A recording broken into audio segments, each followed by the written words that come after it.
जय बिहार और नमस्कार मेरे सातवें चरण के सारे शिक्षक शिक्षिकाओं भावी। आज लिबास काला है मेरा। काला लिबास हमेशा से ही विरोध का प्रतीक होता है और आज ये भी मेरा एक विरोध है इन सत्ताधीशों पर जो अपने सत्ता के संरक्षण और सुख में कहीं ना कहीं देश के भावी युवक युवतियों के भविष्य के साथ एक घनघोर खिलवाड़ करते हैं। आप में से लगातार बहुत सारे साथी कल से ही मुझसे लगातार पूछ रहे थे कि सर अब क्या ये भर्ती सातवें चरण के शिक्षक की भर्ती ठंडे बस्ते में चली जाएगी? जो सारी प्रक्रिया अभी तक चल रही थी नए राजनीतिक समीकरण में, क्या ये भर्ती उसी तरीके से चलेगी या फिर रुक जाएगी? बहुत सारी चीजें, आपके सवाल बिल्कुल वाजिब हैं, आपका डर भी बिल्कुल वाजिब है और ये सच भी कहीं ना कहीं है, क्योंकि फिलहाल मंत्रिमंडल जो है वो टूट चुका है, बिखर चुका है। नए शिक्षा मंत्री कौन होंगे, किन के निर्देशन में आगे की कार्य पद्धति चलेगी, इन सारे पहलुओं पर आपसे बात करेंगे। क्योंकि हमें भी जब कल ये सारी चीजें हुई, अगर आप मुझे रेगुलर फॉलो करते हैं, मैंने अपने कुछ दिन पहले की वीडियो में आपको बताया भी था कि सत्ता में आपको कुछ परिवर्तन देखने को मिल सकता है और आपको वो भी दिख रहा है। अगर आप रेगुलर व्यूअर हैं तो आपको मेरी बातें याद होगी। तो यही हुआ है, इन सारे पहलुओं पे बात करेंगे। लेकिन फिर भी एक सुकून ये है कि संबंधित अधिकारी अभी भी नियोजन इकाइयों के संपर्क में हैं। तो सारे पहलुओं पे वन बाय वन करके बात करेंगे। आपको प्रयास करूंगा कि एक सटीक और सही जानकारी दे पाऊं। इससे पहले अगर आप चैनल पे नए हैं तो चैनल को सब्सक्राइब करके बेल आइकन दबा लीजिए। आपको आपके काम की जानकारी मिल जाएगी और ये आपकी नैतिक जिम्मेदारी भी है कि अगर कोई आपका साथ पूरे बुलंदी के साथ दे रहा है तो आप भी उसका साथ दीजिए। चलिए अब बात कर लेते हैं सातवें चरण में जो प्रक्रियाएं हो रही थी नियोजन इकाई में। आपको पता है कि लगातार छठे चरण की प्रक्रिया में ही विलंब, सरकार के अधिकारी, नियोजन इकाई, उनके अधिकारी लगातार छठे चरण की प्रक्रिया में ही विलंब किए जा रहे थे। पत्रों पे पत्र जा रहे थे, कारण बताओ नोटिस इशू किया जा रहा था। सीटों की संख्या को लेकर के छठे चरण के लिए आदेश पत्र भी दे दिया गया था कि 26 जुलाई तक आपको यह प्रक्रिया पूरी कर लेनी है, क्योंकि अगस्त में सातवें चरण की प्रक्रिया देनी थी। इन सारे पहलुओं के बाद भी नियोजन इकाई की शिथिलता और कहीं ना कहीं ये एक संकेत भी था कि अब ये नीतीश और तेजस्वी जी की जो सरकार बन रही है, कहीं ना कहीं इस भर्ती को वो अपने कोटे में लेना चाहते थे। तेजस्वी सरकार भी अपने कोटे में लेना चाहती होगी, इसलिए कहीं ना कहीं इसे विलंब किया जा रहा था। अब संबंधित अधिकारियों से जब मेरी बात हुई, बहुत आप लोगों के सवाल आ रहे थे, तो कुछ अधिकारी जो, हालांकि कल पूरा ऑफिस अस्त व्यस्त रहा है शिक्षा विभाग के। अब आपको जैसे कि पता है कि मंत्रिमंडल ही पूरा अपनी तरफ से भंग हो चुका है, तो अब नए शिक्षा मंत्री का कार्य किसके पास आएगा? जैसे कि गृह विभाग को भी सुनने में आ रहा है कि तेजस्वी जी के पास चला गया है, तो अब नए शिक्षा विभाग, शिक्षा मंत्री किसे मिलेगा, शिक्षा विभाग किसे मिलेगा, यह देखना भी बहुत ही ज्यादा अनिवार्य होगा। हालांकि कुछ संबंधित सूत्रों से यह पता जरूर चला है कि तेजस्वी सरकार भी इस भर्ती में, चूंकि आपको पता है पहले से आंदोलन में भी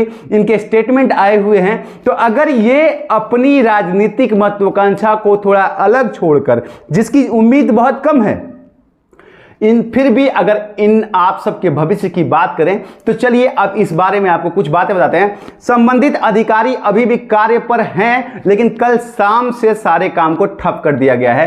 कल शाम तक आखिरी कार्यलाप हुआ है, जो कि मुजफ्फरपुर की नियोजन इकाई से आखिरी वार्तालाप, जैसे कि मेरी सूचना मिल रही है, हुई है। इसके बाद से फिलहाल सब कुछ ठंडे बस्ते में ही डाल दिया गया है। जी हाँ, ये ठंडे बस्ते में डाल दिया गया है। अब जब तक कि मंत्रिमंडल का गठन ना हो जाए, फिर से शिक्षा विभाग के नए मंत्री नहीं आ जाएं, तब तक कहीं ना कहीं इन सत्ताधीशों ने अपने सत्ता के सुख के लिए आपके भविष्य में एक और बड़ी सी दीवार खड़ी कर दी है।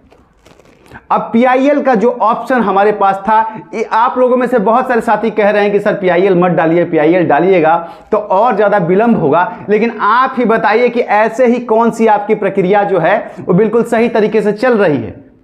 और ऐसे ही मामले में हम जब प्रयास करते थे, आप में से बहुत सारे साथियों ने कहा कि सर कोर्ट जाएंगे, फिर और मामला विलंब हो जाएगा और लेट होगा। यार कम से कम कोर्ट का कोई ना कोई निर्णय तो आएगा। मैं आप लोगों के खिलाफ नहीं जाऊंगा, अगर आप लोग मना कर रहे हैं तो मैं नहीं करूंगा, कोई दिक्कत नहीं है, लेकिन कम से कम कुछ तो जवाब आएगा। यहां तो पता ही नहीं चल रहा।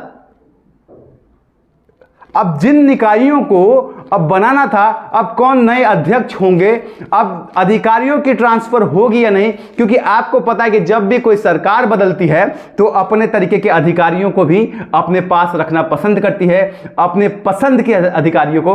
अब उसमें शिक्षा विभाग के अधिकारी वही रहेंगे या कोई नए अधिकारी आएंगे, फिलहाल इस प्रक्रिया पर एक प्रश्न चिन्ह बन गया है। जिस तरीके से नियमावली आई थी, मुझे लगा था कि अब प्रक्रिया बिल्कुल स्मूथ चल रही है, लेकिन सरकार ने पूरा खेल बदल दिया अपनी कुर्सी के चक्कर में, और इसमें कहीं ना कहीं आपका नुकसान हो गया है। जो साथी सड़क पे प्रदर्शन कर रहे थे अब तक, अब वो भी दो गुटों में बट गए हैं, क्योंकि अब उनमें से कुछ साथी जो हैं वो कहीं ना कहीं, आपको पता है कि सत्ता के पक्ष और विपक्ष वाले लोग भी हैं। विपक्ष हमेशा से समर्थन करता आया है, अब जो विपक्ष है वो सत्ता में आ गया है, और सत्ता में आने के बाद बातें अपने आप बदल ही जाती हैं। तो इन सारे पहलुओं में एक आपको अत्यंत महत्वपूर्ण सूचना ये बता रहा हूं, फिलहाल अभी किसी भी तरह की कोई भी ना रोक लगाई गई है और ना ही प्रक्रिया में किसी भी तरीके का कोई दरार डाला गया है, लेकिन अधिकारियों का यह कहना है कि अभी कोई भी फाइनल ड्राफ्ट बनाना सही नहीं होगा अनटिल जो नए शिक्षा मंत्री ना आ जाएं और उनका अप्रूवल ना मिल जाए। क्योंकि अगर अभी हम कुछ भी कर लेते हैं और अगर वो मंत्रालय को पसंद नहीं आया, संबंधित विभाग को पसंद नहीं आया, तो उसका कोई फायदा नहीं होगा, कोई निष्कर्ष नहीं निकलेगा और प्रक्रिया रुक सकती है। हालांकि तेजस्वी जी को भी मैं याद दिलाना चाहता हूं यहां से, एक तो आपको बधाई कि सत्ता तोड़ के जोड़ के, चाहे जैसे भी आज आप भी सत्ता में हैं, लेकिन आपने कहा था कि पहले बैठक पहली कैबिनेट और 10 लाख नौकरियां, तो आपको अपना वादा याद होना चाहिए और उस वादे के साथ ही आपको चलना चाहिए, क्योंकि भविष्य बिहार के हर छात्र का है।